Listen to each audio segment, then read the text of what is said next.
lagi.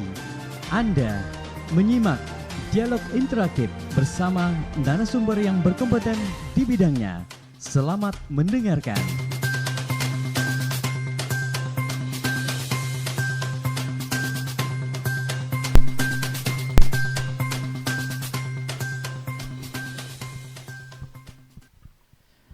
Selamat pagi pendengar dimanapun Anda berada ya. Anda saat ini menyimak kami di 100.2 FM dan bersama saya Bastian Syahidir di pagi hari ini di program acara Dialog Lintas Perspektif ya.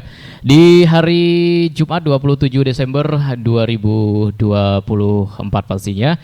Dan untuk saat ini kita sudah bersama narasumber dari Manggala Agni dan juga dari BMKG Kabupaten Melawi yang luar biasa meluangkan waktunya di tengah kesibukan yang luar biasa di akhir tahun ini ya kan. Di akhir tahun ini luar biasa Sawara Merah kesibukan-kesibukan dari narasumber kita, tapi luar biasa masih sempat untuk hadir ya mengikuti acara kita pada pagi hari ini, yakni dialog lintas perspektif yang mengangkat tema menyelamatkan hutan dan cegah karhutla. Baik pendengar di manapun Anda berada ya, kita akan berbincang-bincang ya kan mengenai ya hutan kita, kemudian mengenai karhutla juga. Nah, kenapa kita mengangkat tema karhutla ya kan, padahal masih di musim penghujan. Nah, ini sebagai langkah antisipasi kita sahabat memasuki tahun baru nanti, apakah ada potensi-potensi karhutla atau bagaimana. Nah, untuk itu kita sudah menghadirkan narasumber dari BMKG Kabupaten Melawi ya kan, yang mana kita akan menanyakan atau membahas mengenai update cuaca ya kan, update cuaca di Kabupaten Melawi ini saat ini, kemudian di tahun 2025 mendatang sahabat Ramera. Untuk itu sudah bersama kita Bang Keflan ya. Nah, Bang Keflan dari BMKG Kabupaten Melawi mungkin bisa disapa terlebih dahulu ya kan pendengar kita, nah sahabat Ramera yang saat ini setia mendengarkan siaran kita di 100.2 FM. Bang Keflan. Baik, terima kasih atas waktu dan kesempatan yang telah diberikan. Perkenalkan, nama saya Keflan, selaku perakirawan dari BMKG Stasiun Meteorologi Nangapinah Melawi. Di sini akan membawakan informasi ya mungkin mengenai tentang kondisi cuaca di akhir-akhir ini, kemudian untuk beberapa pekan ke depan. Nah, untuk hari ini diperkirakan masih ada potensi untuk hujan, yaitu pada siang hingga malam hari di sebagian wilayah. Dan untuk beberapa hari ke depan juga masih terdapat potensi hujan dan dapat juga disertai dengan petir dan angin kencang, terutama pada sore hingga malam hari.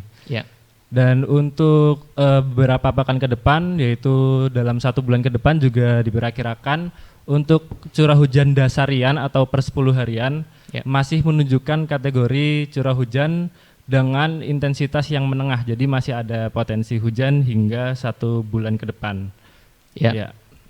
Luar biasa sahabat Ramera. Memang untuk saat ini ya kan kita masih masuki ya kan atau masih dalam cuaca yang penghujan begitu ya kan, yang penghujan. Dan untuk tahun ini juga ada sedikit perbedaan rasanya ya kan dari segi kecepatan angin begitu.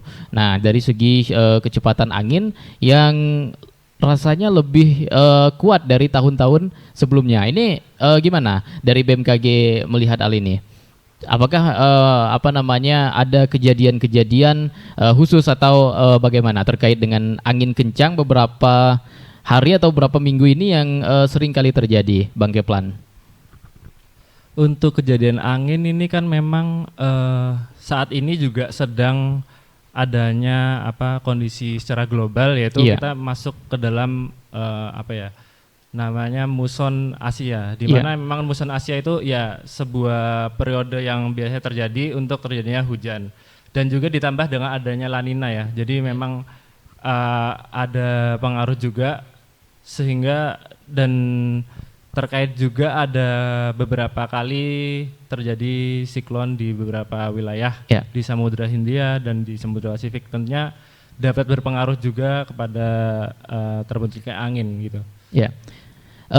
Kemudian untuk apa namanya tahun ini ya kan, apakah ada perbedaan dari tahun-tahun sebelumnya atau tahun-tahun ke belakang di 2023, kemudian di tahun 2022 ataupun di tahun 2021 2020 yang kita ketahui ya kan, pada kemarin-kemarin ya kan di tahun 2020 itu sempat terjadi beberapa kali banjir. Nah, begitu juga disusul 1 tahun setelahnya di 2021. Itu juga terjadi banjir di pertengahan tahun. Nah, kemudian di 2022 juga kita terjadi banjir juga. Kemudian di 2023 tahun lalu di awal tahun itu juga terjadi banjir. Nah, bagaimana melihat kondisi seperti ini? Apakah memang ada perbedaan dari tahun ke tahun ini, Bang Keplan? Untuk kondisi cuaca kita. Baik, untuk perbedaan dengan tahun-tahun sebelumnya, Ya. memang sebenarnya untuk bulan-bulan di Oktober, November, Desember itu di Ya. wilayah Kabupaten Melawi masuk ke dalam curah hujan dengan intensitas tinggi. Jadi memang secara normalnya Ya. setiap tahun itu di bulan-bulan tersebut, Oktober, November, Desember, Iya. curah hujan masuk dalam kategori tinggi, curah hujan bulanannya ya. Iya, betul. Dan untuk dari BMKG Melawi sendiri menyatakan bahwasanya jika terkait banjir itu kan pasti banyak faktor yang bisa terjadi, karena salah satunya misalkan ada hujan yang terjadi di wilayah hulu dan juga terkait dengan lingkungan juga bisa berpengaruh. Jadi dari BMKG Melawi menyatakan bahwasanya potensi itu selalu ada, tergantung bagaimana nanti dari semua faktor itu terjadi. Ya, artinya memang dari tahun ke tahun ini tidak jauh berbeda begitu. Ya, misalkan awal tahun ini seperti ini misalkan, kemudian di pertengahan memasuki musim kemarau misalkan. Betul. Nah, artinya itu setiap tahun berulang ya kan, tidak jauh berbeda.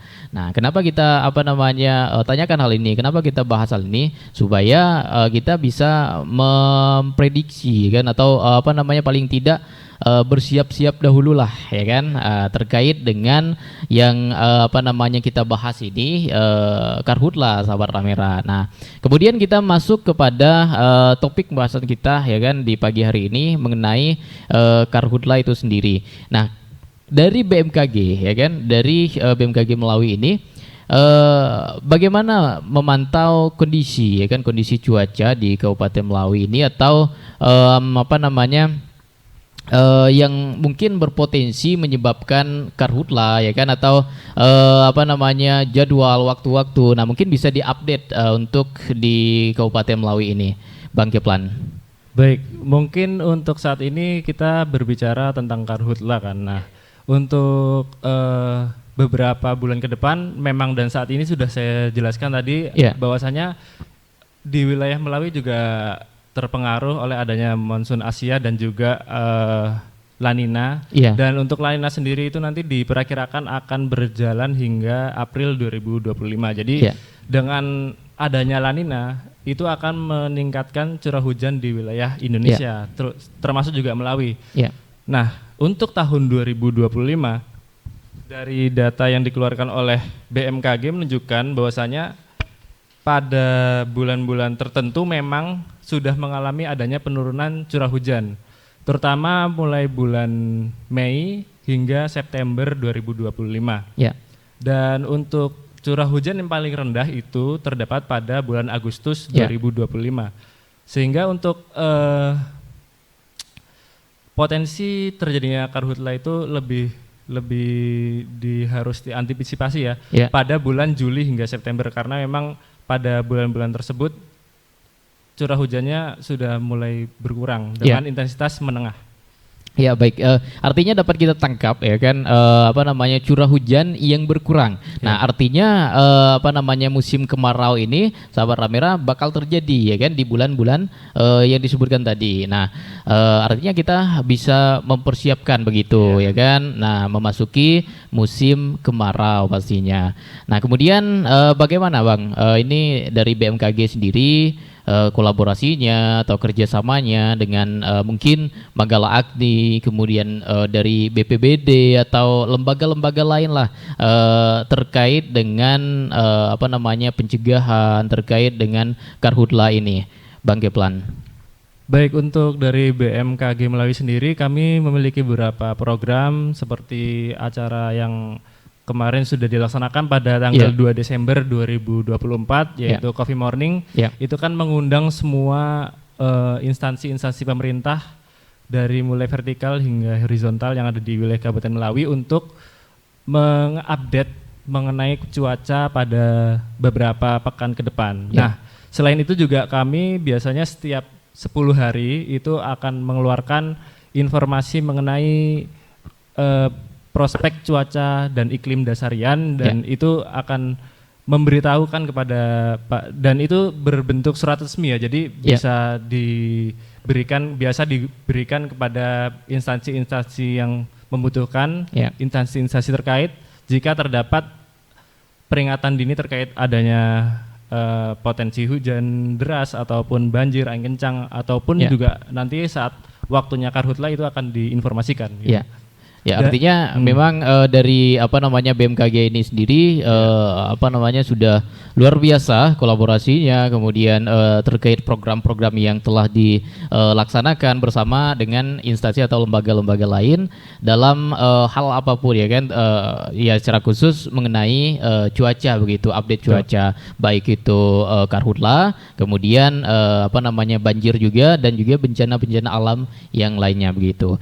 Nah pendengar dimanapun berada, kita mungkin apa namanya ke Manggala Agni lagi ya kan. Nah ini juga apa namanya kita sudah mulai istilahnya membahas mengenai karhutla begitu. Nah yang membidangi hal tersebut ya ini Manggala Agni begitu ya kan, yang tahu istilahnya seluk-beluknya itu Manggala Agni. Nah itu bidangnya Manggala Agni sahabat Ramera. Nah mungkin di antara kita ya kan apa namanya mungkin baru mendengar Manggala Agni ya kan. Nah apa sih itu Manggala Agni begitu. Nah mungkin bisa dijelaskan narasumber kita ya, udah luar biasa sekali semangatnya sahabat Ramera yang sudah hadir ya di studio kita, Bang Arif Irawan ya, luar biasa. Gimana kabarnya Bang?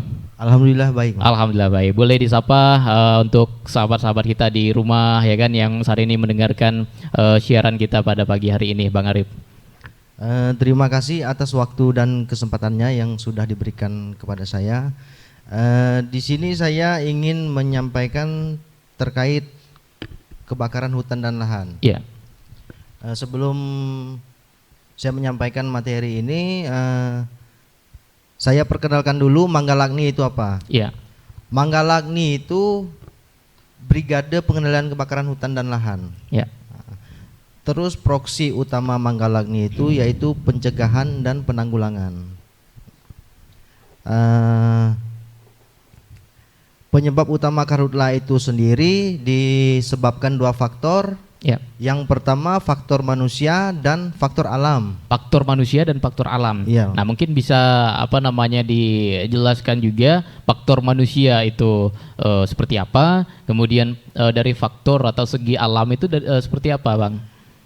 Oke Bang, terima kasih Bang. Di sini saya jelaskan dulu faktor utama karhutla dari faktor manusia. Dari faktor manusia, karhutla yang dilakukan oleh manusia sering dilakukan untuk kepentingan individu maupun kelompok. Karhutla yang dilakukan oleh manusia itu sendiri sering dilakukan pada saat-saat tertentu. Contohnya pembukaan lahan tanpa bakar, pembukaan dengan cara membakar. Salah satu contoh praktik pembukaan lahan dengan cara membakar masih sering dilakukan oleh masyarakat kita, terutama di daerah pertanian dan perkebunan. Yang kedua, pembakaran sampah. Pembakaran sampah ini pembakaran sampah sembarangan terutama di area terbuka dan dekat dengan hutan. Ya.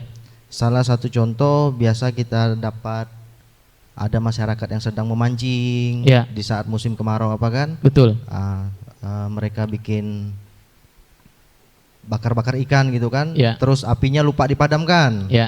Sementara ini musim kemarau, ya itulah kadang mengakibatkan karhutlah itu sendiri dengan lalainya tadi. Betul, lalaian. Itu dari kelalaian manusia, kelalaian kita sendiri begitu. Nah, ini yang sering kali kita ingatkan Bang kepada pendengar kita, kepada masyarakat kita ya kan, terkait dengan hal ini. Memang seringkali hal itu sepele ya kan.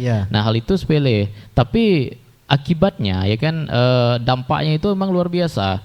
Nah, akibat kelalaian kita terhadap api itu sendiri, nah bisa membakar ratusan hektar lahan ya kan. Bang. Nah, itu akibat apa? Akibat kelalaian kita sendiri. Betul. Nah, mungkin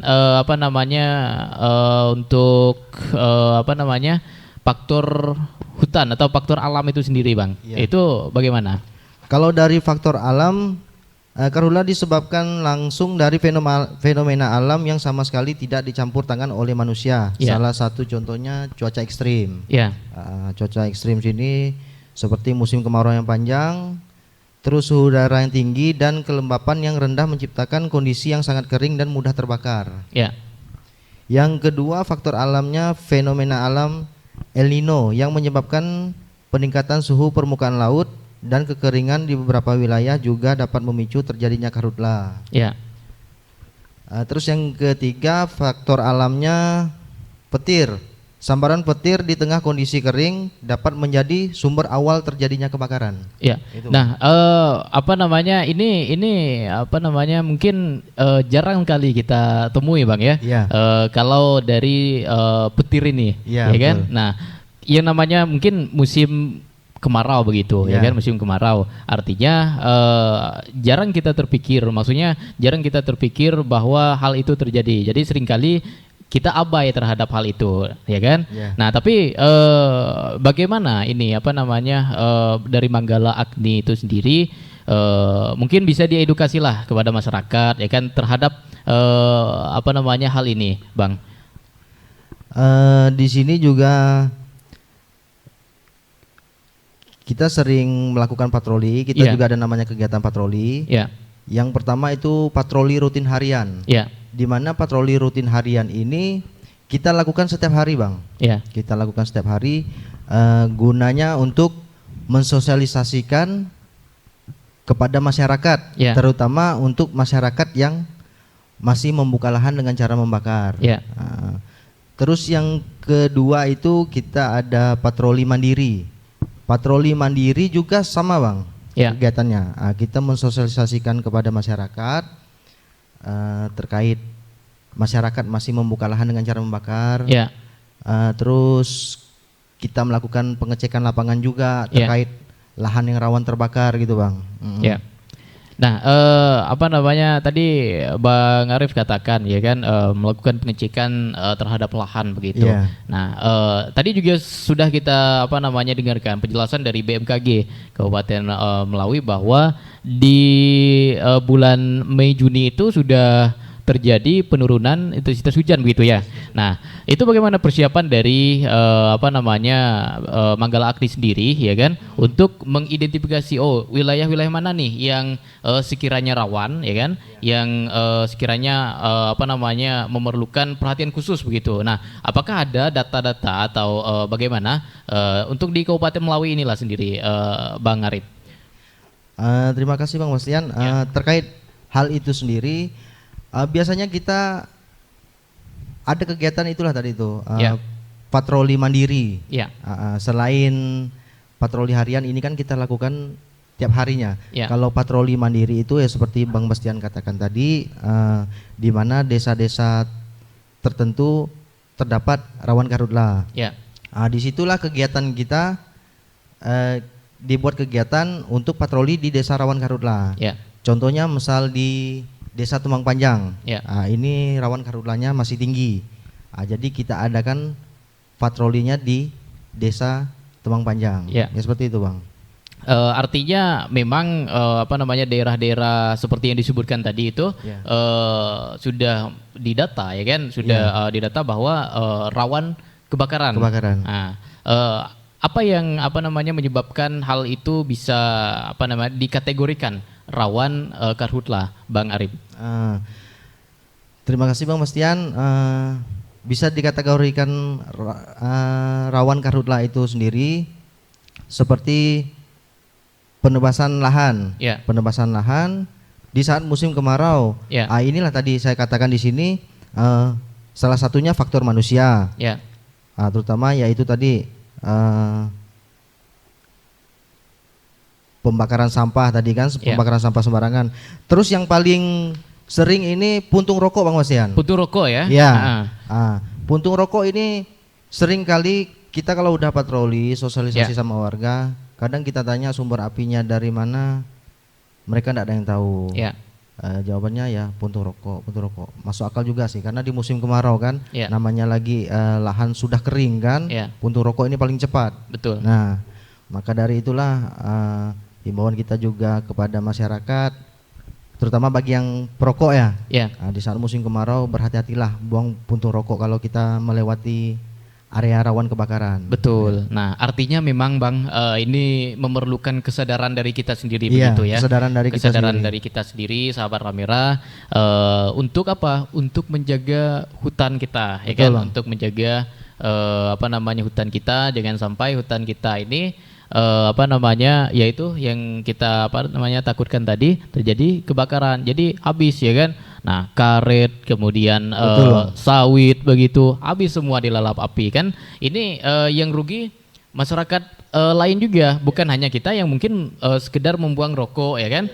Yang membuang puntung rokok maksudnya yang menyebabkan kebakaran itu terjadi. Nah, tidak hanya di kita saja tetapi masyarakat lain ya kan yang ya istilahnya dirugikan lah bahasanya ya kan. Nah, dalam hal ini. Nah, itu apa namanya yang perlu kita apa namanya selalu edukasi begitu Bang Arif ya kepada masyarakat terkait dengan karhutlah ini. Nah, kita ke BMKG ya kan. Tadi menarik pembahasannya terjadi apa namanya kebakaran yang diakibatkan oleh faktor alam Bang Keflan. Salah satunya oleh petir begitu. Nah, mungkin bisa di apa namanya dijelaskan bagaimana sih proses terjadinya hal itu ya kan, bisa terjadi ya kan. Mungkin secara lebih mendalam lagi bisa dijelaskan Bang Keflan. Baik, terima kasih Bang Bastian atas waktunya. Untuk petir itu kan memang biasanya terjadi oleh awan-awan yang menyebabkan adanya hujan yang deras ya biasanya. Nah, untuk sambaran petir itu sendiri memang secara teorinya ada beberapa teori. Dia bisa bersambar di dalam petirnya sendiri antar petir, kemudian ada yang dari awan menuju ke ground, jadi ke tanah. Nah, kadang kan juga memang ada petir itu yang menyambar ke pohon gitu kan. Dan dari adanya kondisi di wilayah yang sedang kering, jadi kemudian dari kondisi tersebut terdapat sambaran petir. Dan tentunya itu bisa terjadi pemantik untuk terjadinya api ya, kebakaran begitu ya. Nah, hal ini yang perlu kita apa namanya waspadai begitu Bang ya. Nah, apalagi yang apa namanya masuki musim kemarau, peralihan cuaca begitu. Yang diperkirakan ya tadi sekitar bulan Mei bulan Juni begitu ya. Mei bulan Juni kita sudah memasuki musim kemarau sahabat Ramera. Nah, Bang Keflan, yang sering kita lihat begitu di media sosial ya kan, BMKG mengekspos ya kan, meng-share data-data terkait dengan update cuaca. Nah, di Instagram gitu, kemudian melalui media-media lain juga setiap hari bahkan di update ya kan. Nah, tapi yang kita ketahui ya kan, kebanyakan ini hanya di wilayah-wilayah kecamatan begitu. Nah, kalau untuk sampai ke desa-desa, misalkan kita mau tahu nih di dusun Semadin misalkan. Nah, ini hari ini hujan atau enggak? Bukan hari ini, mungkin besok. Nah, besok hujan atau enggak? Lusa hujan atau enggak begitu. Nah, apakah ada teknologi khusus ataupun ada mungkin sebuah website yang bisa kita akses untuk mengetahui ini hari ini hujan, hari ini panas begitu, sampai ke desa bahkan sampai ke wilayah dusun begitu, Bang Keplan. Baik, terima kasih Bang Bastian. Ya. Untuk dari BMKG sendiri kami memiliki aplikasi yang berbasis Android maupun Apple. Ya. Jadi di aplikasi itu ada namanya Info BMKG. Dan di Info BMKG itu ada informasinya sangat lengkap sekali, bisa sampai ke kecamatan, kelurahan, seperti itu, sampai ke desa ya. Sesuai dengan titik di mana kita berada berdasarkan GPS-nya. Nah, kalau di Info BMKG sendiri bisa ada info seperti itu, kemudian juga untuk event-event tertentu, misalkan saat ini kan sedang event Natal ya, Natal dan Tahun Baru, biasanya orang-orang suka mudik atau ada perjalanan, itu juga disediakan untuk cuaca di jalur perjalanannya, yang itu bisa kemana saja. Misalkan kita dari Nangapinoh pingin ke Pontianak atau ke Pino Selatan atau ke Sokan, itu bisa dilihat bagaimana kondisi cuaca ke depannya pada wilayah-wilayah yang dilewati. Atau bisa juga akses melalui website BMKG, yaitu di cuaca.bmkg.go.id. Di situ juga tersedia info-info mengenai perakiraan cuaca, gempa bumi dan lain-lain. Info produk-produk BMKG semua ada di sana. Nah, artinya memang untuk informasi cuaca sampai ke wilayah desa bahkan di dusun itu dapat kita akses begitu, Bang Keplan ya. Nah, ini luar biasa sahabat Ramram melalui aplikasi Info BMKG. Nah, ini bisa kemudian juga melalui sebuah website bisa kita akses juga Bang ya. cuaca.bmkg.go.id. Oke. Nah, gimana kalau dari BMKG sendiri nih Bang, untuk meningkatkan kesadaran masyarakat ya kan, terkait dengan bahaya karhutlah ya kan. Nah, kalau dari BMKG sendiri kita mungkin perlu dengar juga nih gimana untuk untuk masyarakat lah, pesan-pesannya untuk masyarakat lah. Kalau upaya selama ini yang dilakukan oleh BMKG, salah satunya itu dengan adanya program-program kami ya. Salah satunya dengan program Megatalk yang ada di BMKG Melawi ini, kita kan selalu melaksanakan live Instagram dari mulai pukul 8 hingga 10 pagi.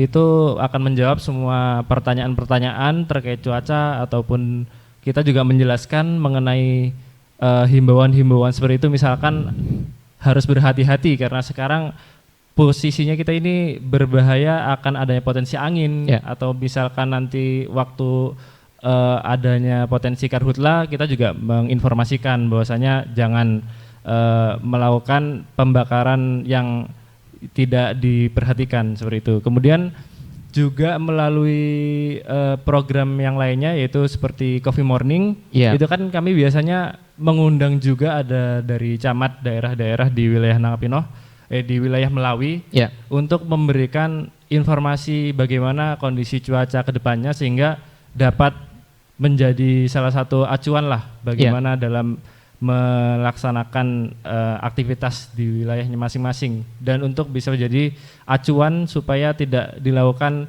misalkan tadi pembakaran lahan pada saat sedang musim kemarau, itu harus tetap dipantau terus. Dan betul. Juga dari sosial media, tentunya kami selalu memberikan informasi-informasi jika memang di sana ada potensi tentang karhutla atau kering gitu kan, biasanya ada informasi yang kami keluarkan. Ya, artinya memang melalui media sosial ini kita juga apa namanya cepat mendapatkan atau mengakses informasi-informasi ya. Dalam hitungan detik kita sudah bisa begitu Bang ya.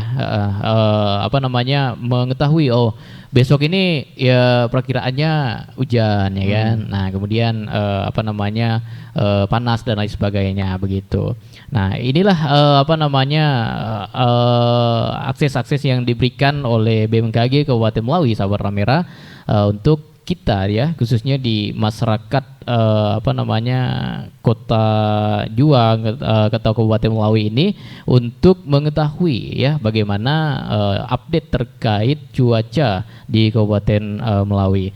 Nah, kemudian kita ke Manggala Agni, sahabat Ramera ya kan. Terkait dengan Karhutlah Bang Arif ya kan. Siap, Bang. Nah, kita ketahui di Kabupaten Melawi ini kan cukup luas begitu ya kan, cukup luas dan juga kondisi geografis alamnya di sini juga cukup ragam Bang Arif. Nah, bagaimana ini teknis dari Manggala Agni sendiri untuk mencegah karhutlah, kemudian bahkan mengatasi karhutlah itu sendiri. Nah, apa sih langkah-langkah yang dilakukan ya kan? Mengingat mungkin akses jalannya susah. Mobilisasi ya. Ya, mobilisasi kemudian dan lain sebagainya. Nah, ini bagaimana upaya dari Manggala Agni sendiri? Oke, terima kasih Bang Bastian. Untuk mengantisipasi seperti itu, salah satu contoh kita mendapat informasi, dapat laporan dari warga bahwa di desa A ada kebakaran lahan misalnya. Nah, kita sebagai anggota Manggala Agni, kita tidak terjun langsung ke lapangan. Kita menurunkan, kita punya 2 orang namanya tim sesap. Tim sesap ini sendiri bekerja di lapangan untuk melakukan pengecekan dahulu. Yang pertama mobilisasi itu tadi. Terus sumber airnya. Karena kendala kita selama ini dalam menangani karhutlah itu terkendala mobilisasi sama sumber airnya. Jadi kalau kita langsung begitu menerima informasi dari masyarakat, kita langsung terjun ke lapangan tanpa melakukan pengecekan dahulu, saya rasa itu tidak efektif Bang. Ya, karena terkendala itu tadi kan. Betul. Makanya kita menurunkan namanya tim sesap untuk melakukan pengecekan lebih dini. Ya, betul. Nah, artinya memang ini tidak bisa apa namanya kita bekerja sendiri begitu. Harus apa namanya bergandeng tangan, berkolaborasi dengan lembaga-lembaga lain begitu, ya kan? Nah, gimana kolaborasi dengan apa namanya lembaga-lembaga lain terkait dengan pemadaman api ini atau pencegahan begitu? Alhamdulillah untuk selama ini kalau kolaborasinya sama instansi terkait seperti TNI, Polri, BMKG, BPBD ini cukup baik Mas Yan. Ya, kolaborasinya. Saling bekerja sama kita. Nah, kemudian apa namanya itu terkait dengan karhutlah begitu di lahan yang luas begitu. Bukan di pemukiman padat. Betul. Nah, bagaimana halnya dengan yang mungkin terjadi ya kan, mungkin masyarakat kita sahabat Ramera pendengar semuanya terkait dengan kebakaran beberapa waktu lalu ya kan. Mungkin sudah pada tahu semua ya kan, di ruko dekat Tugu Juang. Nah, itu sekitar 20-an ruko itu habis dilalap si jago merah api begitu. Nah, apakah hal-hal tersebut juga menjadi tanggung jawab daripada Manggala Agni sendiri, Bang Arif? Sebenarnya kalau untuk kebakaran pemukiman itu bukan proksi utama dari Manggala Agni. Proksi utama Manggala Agni itu sendiri sudah saya sampaikan di awal tadi, kita lebih ke hutan dan lahan. Tapi kalau untuk Manggala Agni itu sendiri diperbantukan atau diperberdayakan untuk kebakaran pemukiman, Manggala Agni selalu siap. Selalu siap begitu ya, luar biasa. Ini ya sahabat Ramera semuanya, peran dari apa namanya Manggala Agni ini sangat dibutuhkan begitu. Nah, sangat penting sekali ya kan terkait dengan apa namanya menjaga hutan kita supaya tetap apa namanya terjaga ya kan, supaya tetap aman, lestari begitu. Nah, ini yang apa namanya kita harapkan begitu ya kan. Nah, mungkin selama ini Bang Arif ada tantangan-tantangan atau kendala-kendala yang dihadapi begitu secara mungkin lebih dijelaskan secara spesifik lagi dari Manggala Agni ini sendiri. Mungkin beberapa tahun yang lalu mungkin ada kendala-kendala sampai dengan saat ini. Gimana Bang untuk perkembangannya? Ya, terima kasih Bang Bastian. Untuk perkembangannya itu sendiri sekarang alhamdulillah udah cukup baik. Karena selama ini kita begitu dapat informasi, kita tidak terjun langsung ke lapangan, tapi kita menurunkan 2 orang tim yang dikatakan tadi itu tim ses apa Mas Yan? Ya, seperti yang dikatakan tadi. Awal, ya. Jadi dengan langkah seperti itu untuk mempermudah kita di lapangan. Ya. Oke, baik pendengar di apa namanya manapun berada ya. Nah, itu yang apa namanya menjadi pengetahuan juga bagi kita ya kan. Artinya memang untuk selama ini aman-aman aja ya Bang, untuk apa namanya dari Manggala Agni ini sendiri tidak begitu apa namanya kesulitan ya kan. Mungkin ya yang namanya kesulitan adalah pasti, tapi semuanya dapat diatasi oleh Manggala Agni begitu. Nah, dapat diatasi dengan apa? Dengan kerjasama tim ya kan, dengan peran serta juga dari masyarakat begitu ya. Nah, mungkin selain dari Kabupaten Melawi sendiri, mungkin ada wilayah-wilayah lain yang menjadi tanggung jawab dari Manggala Agni sendiri Bang di Kalimantan Barat ini, mungkin bisa dijelaskan juga Bang. Kalau untuk Manggala Agni itu sendiri di Kalimantan Barat ini kita kantor pusatnya di Sintang. Ya.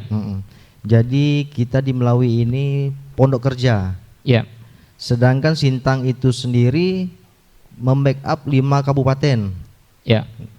Kalimantan Barat ya, Sintang, Sekayam, Sanggau, Sekadau sama Melawi. Ya. Ya, itu wilayah kita untuk Manggala Agni. Ya, betul. Artinya memang tidak hanya di Kabupaten Melawi saja begitu ya kan. Nah, kemudian untuk mungkin tim ataupun personil yang apa namanya ada di Manggala Agni sendiri kurang lebih ada berapa nih Bang? Kalau untuk di Melawi sendiri kita 1 regu dengan kekuatan anggota itu ada 13 orang. Ya. Kalau sesuai SOP-nya itu dia 15 orang Bang Masian. Ya. Karena kita keterbatasan anggota juga, kita punya 5 wilayah, ya itulah dia. Ya. Nah, artinya ini Manggala Agni ini direkrut atau bagaimana proses untuk bisa bergabung mungkin ya kan dengan Manggala Agni? Apakah ada perekrutan khusus atau mungkin relawan-relawan begitu, atau bagaimana ini prosesnya Bang Arif?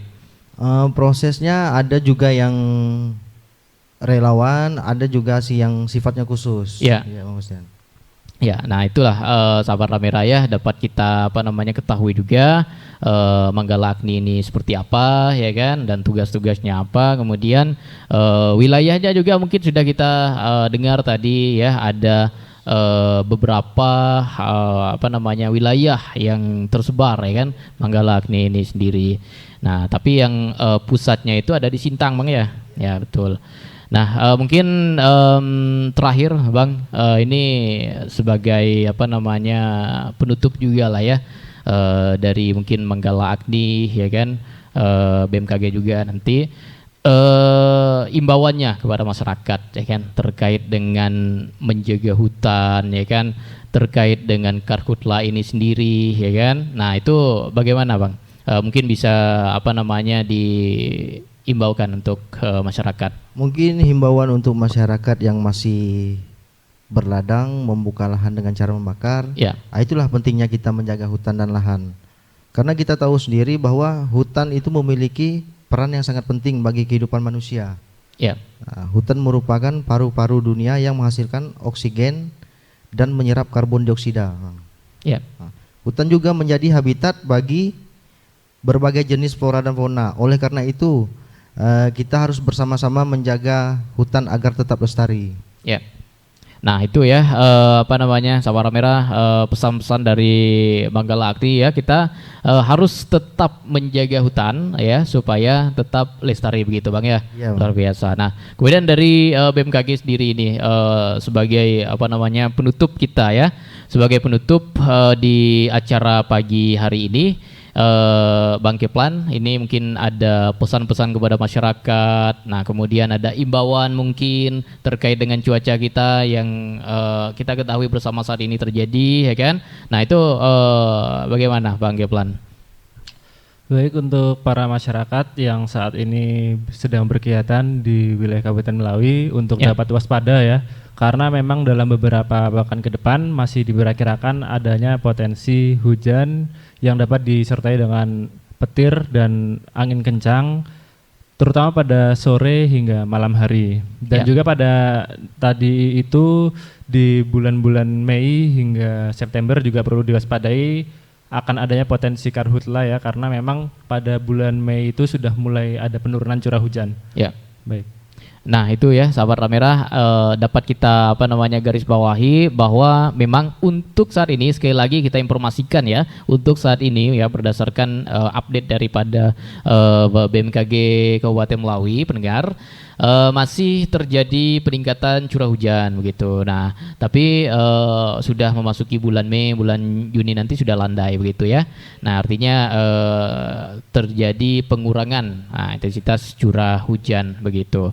Baik, terima kasih pendengar, Anda setia mendengarkan, menyimak siaran kami, menyimak dialog kami pada pagi hari ini ya, Jumat 27 Desember 2024 begitu ya. Nah tak terasa ya kita juga udah hampir pukul 11 begitu. Nah karena ini pun hari Jumat ya kan kita mengingat waktu juga, sebenarnya masih banyak ya kan hal-hal yang kepengen kita bahas, kepengen kita ketahui lagi, baik itu dari BMKG ya kan terkait cuaca, kemudian dari Manggala Agni sendiri terkait dengan hutan, lahan ya kan. Nah banyak sebenarnya yang pengen kita expose juga ke pendengar, tapi mudah-mudahan nanti ada kesempatan ya di lain waktu bisa hadir kembali Bang Arif Irawan ya. Terima kasih banyak untuk kehadirannya di pagi hari ini. Bang Keplan juga luar biasa penjelasannya di pagi hari ini, sahabat Ramel. Terima kasih Bang. Baik, terima kasih kembali Bang. Ya, sudah hadir bersama kita ya kan, kurang lebih 30 menit ini di studio kita, studio Radio Melawi Raya. Dari studio Ramera, sahabat Ramera, saya Bastian Syahdir pamit undur diri bertugas di ruang dengar Anda semua. Terima kasih. Assalamualaikum warahmatullahi wabarakatuh.